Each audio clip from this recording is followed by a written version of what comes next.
So we started off with side mount, and we talked about keeping the knees up for this one.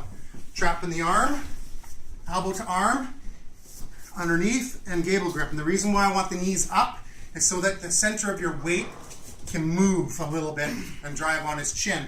So I'm going to keep my fist up. I'm going to bring my shoulder across his chin, and I'm going to lean and push on his face to cause more pressure. If I keep my legs down, I can't do that to his face, and I'm more susceptible to getting the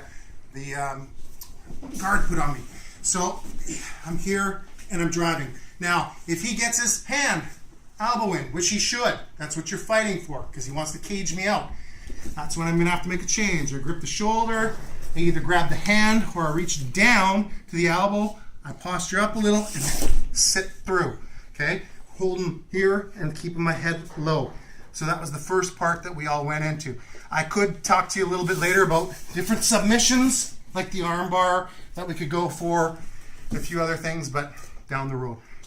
And then we went to talking about from here, if I start in the self scissor, I keep the hips down, elbow low, and I break his strength with my butt by pushing back a little bit.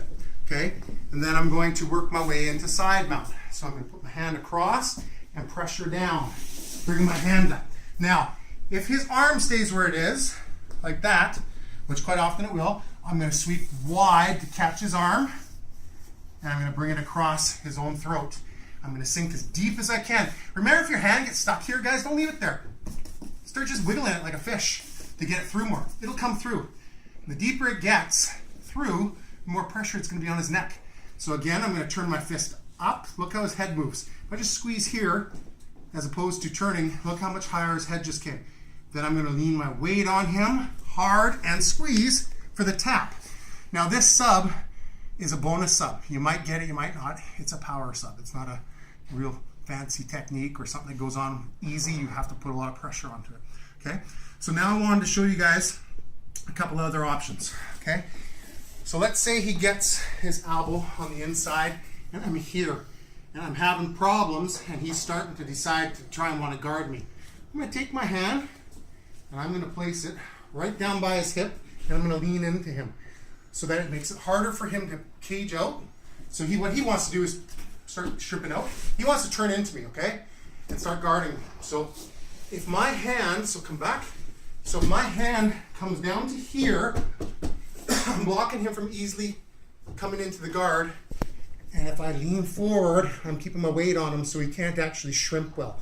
This may be a time where you're going to do this and that your legs might be out a little bit because you're already protecting here with your hand. So you don't have to worry so much about your knees being up tight all the time. And I'm pressuring down. And from here, I'm going to start working some more movement. Okay?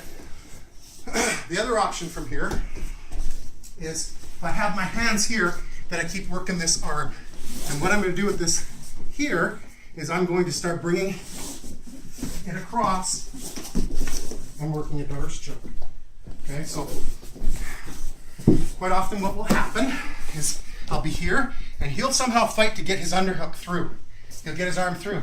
So instead of me just fighting my hand here, I slide it under his neck and I start pushing with my butt, coming across. I use my hip and then my knee to drive his elbow across. And now I've got my arm underneath his neck. I can gable grip up, weight down, and squeeze. So what I want you to see, guys, is there's so much you can do. And down the road we'll practice that, but there are lots of options. Okay?